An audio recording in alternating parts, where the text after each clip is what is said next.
दोस्तों, electrician theory की जो वीडियो मैं आप लोगों को लगातार दे रहा था, उसी कड़ी में यह ऑब्जेक्टिव क्वेश्चन की ये वीडियो है, जो कि चैप्टर है वैद्युतिक केबल्स एवं सोल्डरिंग।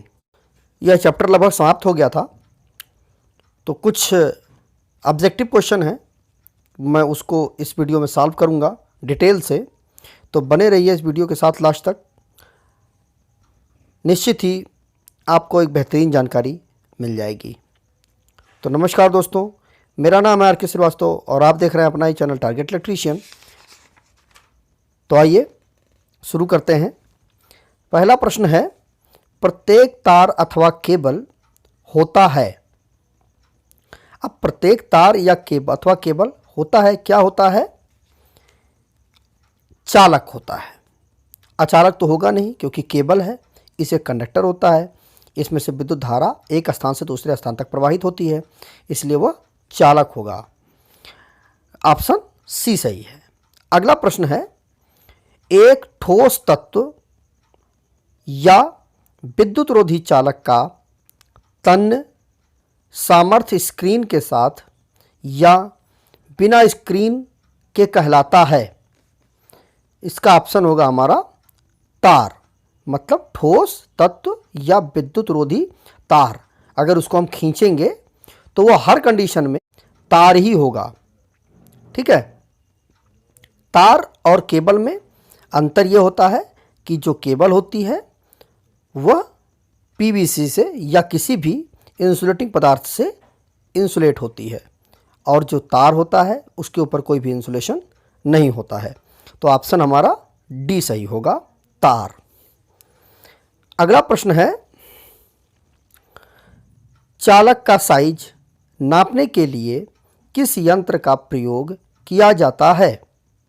तो कोई भी चालक हो उसको नापने के लिए, या कोई भी चद्दर हो उसको नापने के लिए हम स्टैंडर्ड वायर गेज का उपयोग करते हैं, इसलिए हमारा ऑप्शन सी सही होगा, स्टैंडर्ड वायर गेज। इसमें जो गोल खांचा होता है उसमें हम जो हमारा तार होता है उसको डाल करके हम फिट करके देखते हैं। जैसा कि आप स्क्रीन पर देख रहे हो, ये स्टैंडर्ड वायर गेज है, इसी से हम नापते हैं कि तार हमारा किस गेज का है। तो ऑप्शन हमारा सी सही होगा। अगला प्रश्न है, रबर का प्रयोग अति उच्च वोल्टेज वाले केबलों में नहीं किया जाता है, क्योंकि अब रबर का प्रयोग अति उच्च वोल्टेज के लिए नहीं प्रयोग किया जाता है। इसका कारण ये होता है, इसका ऑप्शन बी सही होगा, यह उच्च ताप सहने में असमर्थ है। उच्च ताप सहने में, जैसा कि मैंने आपको पिछली वीडियोज़ में मैंने आपको बताया है कि ये जो रबर होता है, इसको जैसे ही आप इसको गर्म करेंगे, यह हीट होकर के इसकी, ये पहले तो अभी इस नॉर्मल कंडीशन में यह तो एक इंसुलेटर होता है, लेकिन जैसे जैसे आप इसको हीट करते जाओगे इसका जो रेजिस्टेंस लेवल है वो कम होता जाएगा और धीरे धीरे ये कंडक्टर की तरफ चला जाएगा, इसलिए यह ताप सहने में असमर्थ होता है। ठीक है, धीरे धीरे, मतलब इसकी जो डाइलेक्ट्रिक स्ट्रेंथ है वो धीरे धीरे कम होती जाएगी। तो ऑप्शन हमारा बी सही होगा, यह उच्च ताप सहने में असमर्थ है। अगला प्रश्न है, तारों के जोड़ की किस्म किस पर निर्भर करती है? इसका हमारा ऑप्शन सही होगा डी, ए और बी दोनों, मतलब तार ऑब्लिक केबल की मोटाई पर, मतलब जो तारों का जोड़ होता है वह निर्भर करता है, उसकी जो किस्म होती है वह निर्भर करता है कि तार या केबल है, मतलब एक पतला है एक मोटा है, तो दोनों में अच्छी तरीके से जोड़ नहीं बन पाएगा, इसलिए उसकी मोटाई पर भी निर्भर करता है और प्रयोजन पर भी निर्भर करता है कि आप किस प्रयोजन के लिए उसका जोड़ जो है आप लगा रहे हो। तो ऑप्शन हमारा डी सही होगा, ए और बी दोनों। अगला प्रश्न है, अति उच्च वोल्टेज केबल प्रायः किस धातु के बने होते हैं? तो अति उच्च वोल्टेज केबल प्रायः किस धातु के बने होते हैं? यह हमारा इस प्रश्न का ऑप्शन जो हमारा सही होगा वो डी सही होगा, मतलब उच्च वोल्टेज है तो नाइक्रोम, चूंकि इसमें नाइक्रोम में बहुत ज़्यादा रेजिस्टेंस होता है इसलिए इसका होगा नहीं, पीतल होगा नहीं, शीशा होगा नहीं, तांबा ही हमारा एकदम उपयुक्त ऑप्शन है, डी। ठीक है। अगला प्रश्न है, निम्न में से किस कार्य के लिए जीआई तार का प्रयोग या उपयोग किया जाता है? अब किस कार्य के लिए? टेलीफोन लाइनों के लिए इसका उपयोग करते नहीं हैं, स्टे तार के लिए, लेकिन इसमें कह रहा है कि निम्न में से किस कार्य के लिए जीआई तार का उपयोग सबसे ज़्यादा करते हैं? तो सबसे ज़्यादा जो उपयोग करते हैं वो अर्थिंग लाइनों के लिए हम सबसे ज़्यादा उपयोग करते हैं। तो ऑप्शन हमारा बी सही होगा, अर्थिंग लाइन में। अगला प्रश्न है 7/20 केबिल का अर्थ है। तो 7/20 केबिल का अर्थ है दोस्तों, देखिए 7 जो है वो नंबर ऑफ केबल को बता रहा है या नंबर ऑफ तार को बता रहा है, और जो 20 है वो स्टैंडर्ड वायर गेज को बता रहा है। इसलिए हमारा ऑप्शन ए सही होगा। 20 SWG मतलब 20 उस तार का गेज है, उसकी मोटाई 20 SWG है और वह उसमें 7 तारों की संख्या है। ऑप्शन हमारा ए सही होगा। अगला प्रश्न है पीवीसी केबल के ऊपर थर्मोप्लास्टिक कंपाउंड का आवरण चढ़ाकर तैयार किया जाता है। इसका हमारा ऑप्शन सही होगा सी, ट्रोपोड्योर केबल। अगला प्रश्न है किसी केबल की धारा वहन क्षमता उसके चालक की के पर निर्भर करती है। तो किसी केबल की धारा वहन क्षमता जो होती है वो उसके प्रस्थ छेदीय क्षेत्रफल या अनुप्रस्थ काट क्षेत्रफल पर निर्भर करती है। मतलब तार की मोटाई जितनी होगी उसमें उतनी ही ज़्यादा धारा को वहन करने की क्षमता होगी। अगला प्रश्न है जब उपकरण में डबल इंसुलेशन जो कि पीवीसी या इंसुलेटेड बॉडी है तो उसमें किस प्रकार के आउटलेट सामग्री प्रयुक्त है? तो डबल इंसुलेशन की बात हो रही है तो उसके लिए हम 3 पिन प्लग का उपयोग करेंगे। इसलिए हमारा ऑप्शन जो होगा वो सी सही होगा। मतलब जो केबल वो जो पीवीसी है वो मतलब जो प्लग टॉप है वो पीवीसी का बना हुआ है, इसलिए पहला इंसुलेशन है, और उसमें जो अर्थिंग का जो पॉइंट है वो दूसरा इंसुलेशन है। उसमें जो मोटा वाला जो पॉइंट होता है वो अर्थिंग के लिए होता है, इसलिए उसमें डबल इंसुलेशन हो गया 3 पिन प्लग में। अगला प्रश्न है उच्च वोल्टेज ग्रेड केबल की अधिकतम सहनीय वोल्टेज कितनी होती है? इसमें हमारा ऑप्शन जो सही होगा वो 22 kV, मतलब ऑप्शन हमारा सी सही होगा, 22,000 वोल्ट। अगर दोस्तों वीडियो अच्छा लग रहा हो, वीडियो आपके समझ में आ रहा हो डिटेल से, तो वीडियो को एक लाइक कर दीजिएगा। इस वीडियो का हम लाइक का टारगेट 100 लाइक का रखते हैं। निश्चित ही मुझे पूरी उम्मीद है कि आप लोग इस लाइक के टारगेट को पूरा कर दोगे। और दोस्तों चैनल को सब्सक्राइब करके बेल आइकन को ज़रूर प्रेस कर दीजिएगा, जिससे आगे आने वाली सारी वीडियोज़ की नोटिफिकेशन आपको मिल जाए और आप उन वीडियोज़ को कभी भी मिस ना करें। अगला प्रश्न है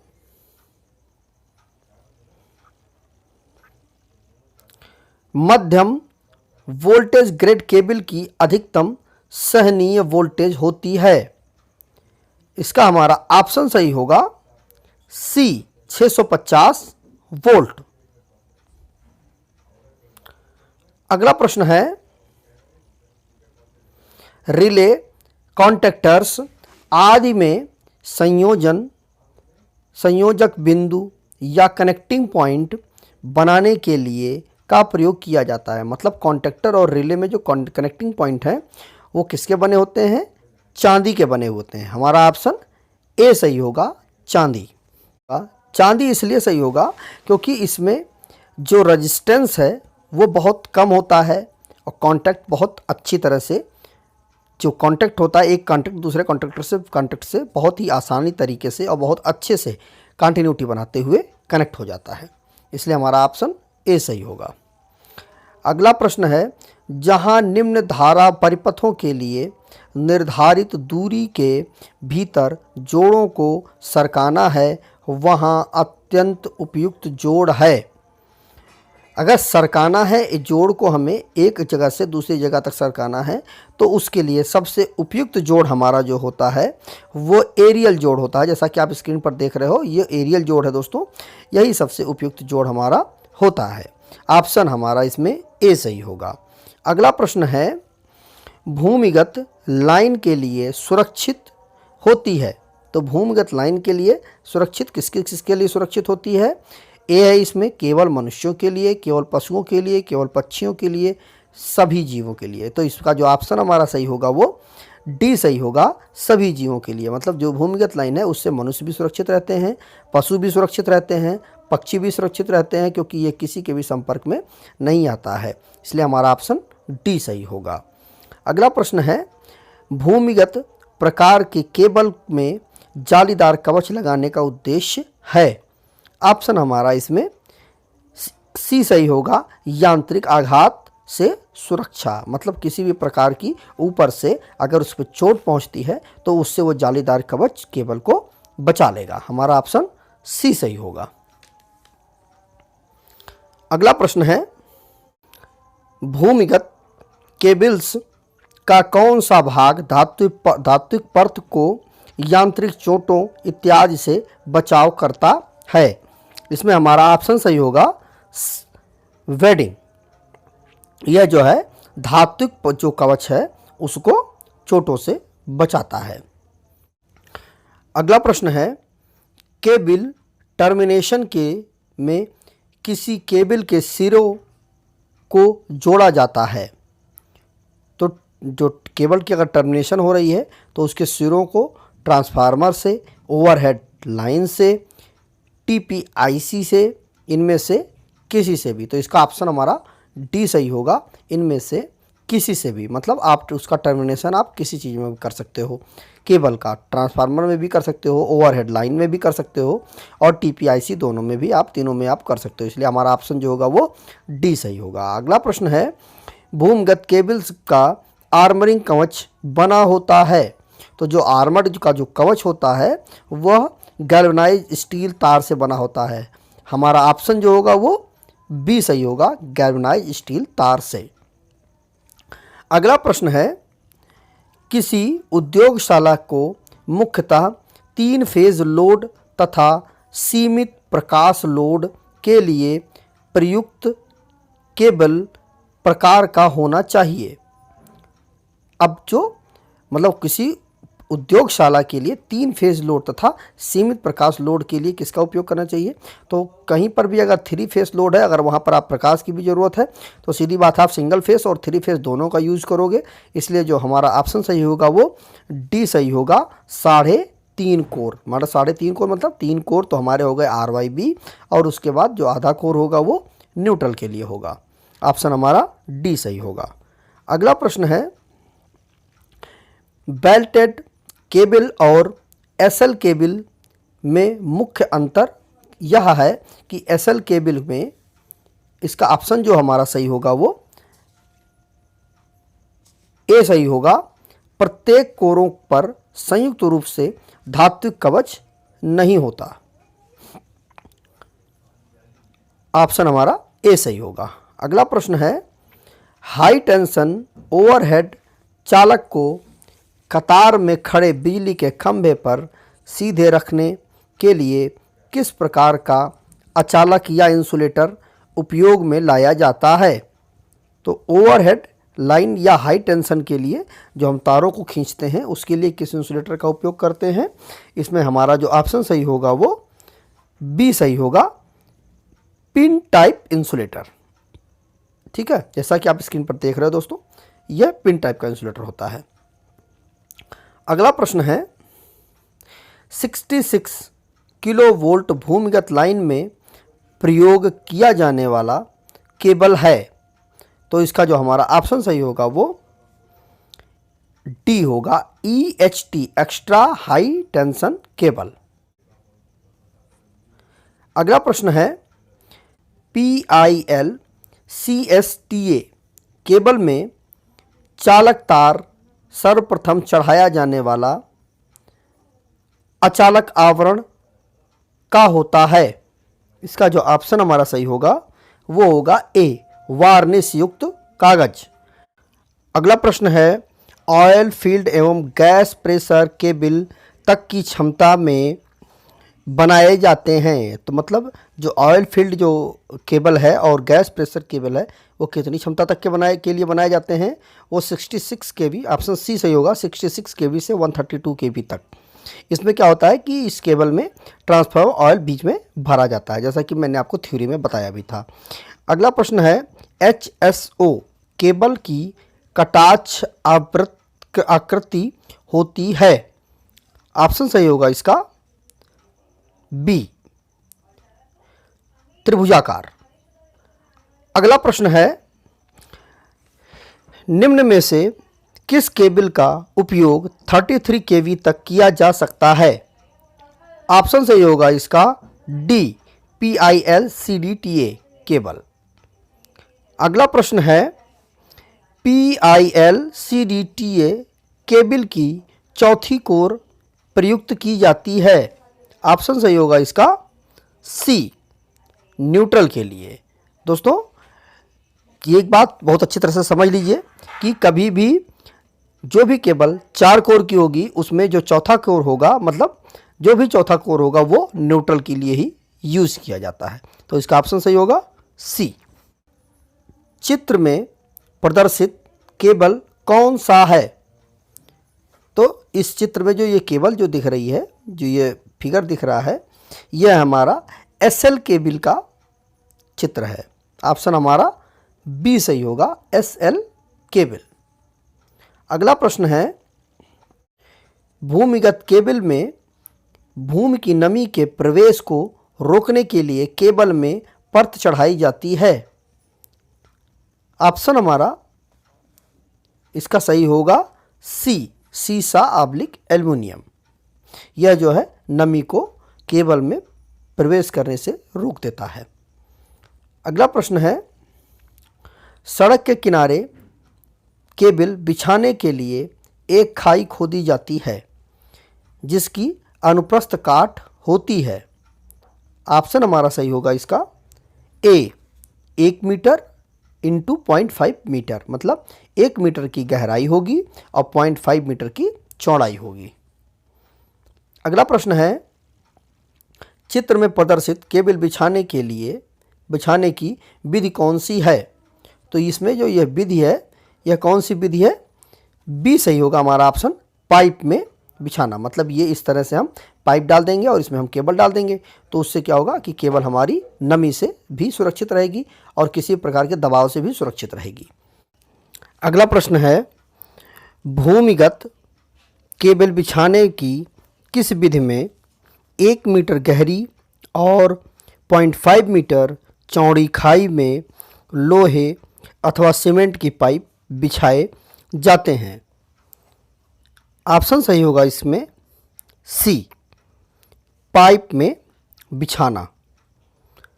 अगला प्रश्न है, पोस्ट ऑफिस बॉक्स के द्वारा अर्थदोष स्थल की खोज के लिए किया गया परीक्षण कहलाता है। ऑप्शन सही होगा इसमें ए, मुरे लूप परीक्षण। अगला प्रश्न है, मोटे तारों व केबलों में जोड़ लगाने के लिए निम्न में से किस प्रकार का सोल्डर अधिक उपयुक्त है? ऑप्शन सही होगा इसमें ए, कठोर सोल्डर। चूँकि केबल मोटी है इसलिए कठोर सोल्डर का हम उपयोग करेंगे अच्छी कंटिन्यूटी के लिए।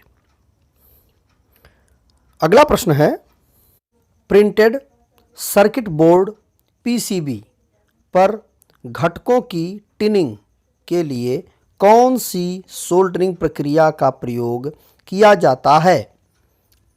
ऑप्शन हमारा सही होगा इसमें D, dip soldering. Dip soldering जैसा कि आप नाम से ही स्पष्ट है, डिप कर देना पड़ता है इसको। हम सोल्डरिंग जो सोल्डर होता है उसमें हम डिप कर देते हैं, मतलब डुबा देते हैं। ऑप्शन हमारा डी सही होगा। अगला प्रश्न है, सोल्डरिंग प्रक्रिया में सबसे अधिक प्रयोग किया जाने वाले सोल्डर में टिन तथा लेड का अनुपात क्या होता है? तो सोल्डरिंग प्रक्रिया में सबसे ज़्यादा उपयोग किया जाता है वो जो है उसका अनुपात होता है वो उत्तम सोल्डर होता है, जो कि 60 और 40 के अनुपात में होता है। अगला प्रश्न है, नर्म सोल्डरिंग प्रायः की जाती है।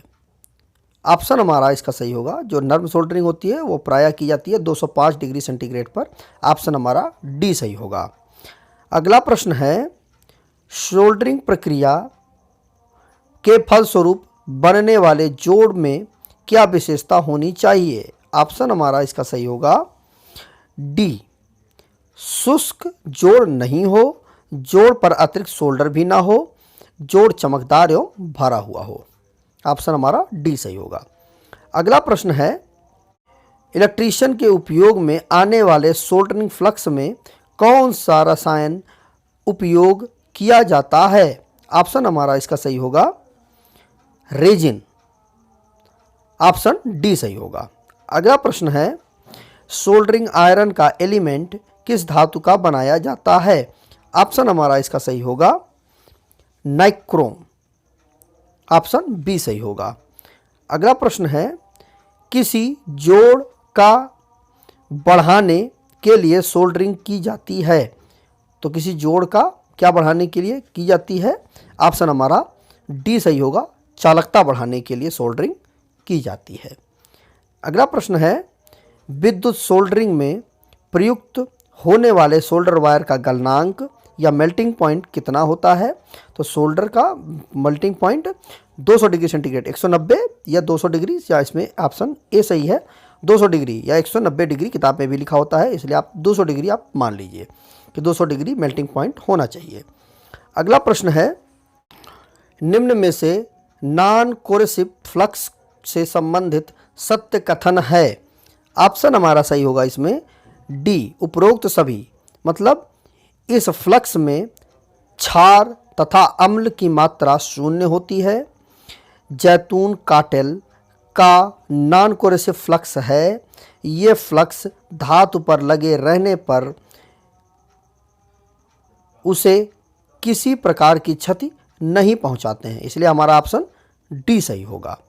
अगला प्रश्न है, कोई पदार्थ जिसका उपयोग सोल्डरिंग प्रक्रिया के दौरान चालक की सतह पर ऑक्साइड को घुलाने के लिए होता है कहलाता है। मतलब ऑक्साइड को हटाने के लिए किसका उपयोग करते हैं सोल्डरिंग में हम? वो होता है हमारा ऑप्शन डी, सोल्डरिंग फ्लक्स। यह होता है जो ऑक्सीजन से जो हमारी ऑक्साइड जम जाती है हमारे तार के ऊपर, उसको हटाने के लिए हम इसका उपयोग करते हैं। अगला प्रश्न है, स्टेनलेस स्टील की सोल्डरिंग हेतु कौन सा फ्लक्स प्रयुक्त होता है?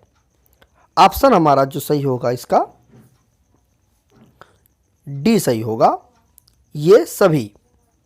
मतलब हाइड्रोक्लोरिक एसिड, जिंक क्लोराइड और अमोनियम क्लोराइड।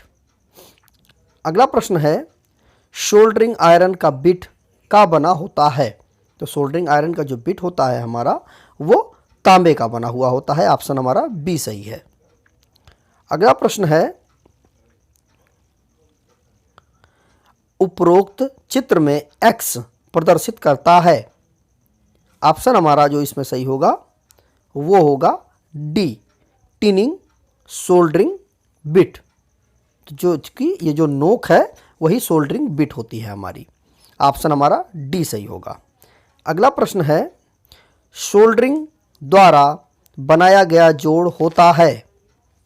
ऑप्शन हमारा सही होगा ए, ब्रेज्ड जोड़ से कमज़ोर। ऑप्शन हमारा ए सही होगा। तो दोस्तों ये रहे 50 प्रश्न जो कि मैंने काफ़ी हद तक समझाने की कोशिश की है आप लोगों को। तो अगर वीडियो अच्छा लगा हो तो वीडियो को लाइक कर दीजिएगा, शेयर कर दीजिएगा अपने दोस्तों के साथ, जिससे उनको भी अगर इन क्वेश्चनों में कहीं कोई प्रॉब्लम होती हो तो उनको ये सब डिटेल में समझ में आ जाए। तो वीडियो को लाइक कर दीजिएगा और चैनल को सब्सक्राइब करके बेल आइकन को जरूर प्रेस कर दीजिएगा। आपको लिए बना करके आप लोगों के सामने रोज़ एक उपस्थित होता हूँ लेकर के, जिसकी सूचना आपको तत्काल मिल जाएगी और आप किसी वीडियोज़ को मिस नहीं कर पाओगे। तो मिलते हैं एक नए वीडियो के साथ। तब तक अपना बहुत बहुत ख्याल रखें। नमस्कार दोस्तों।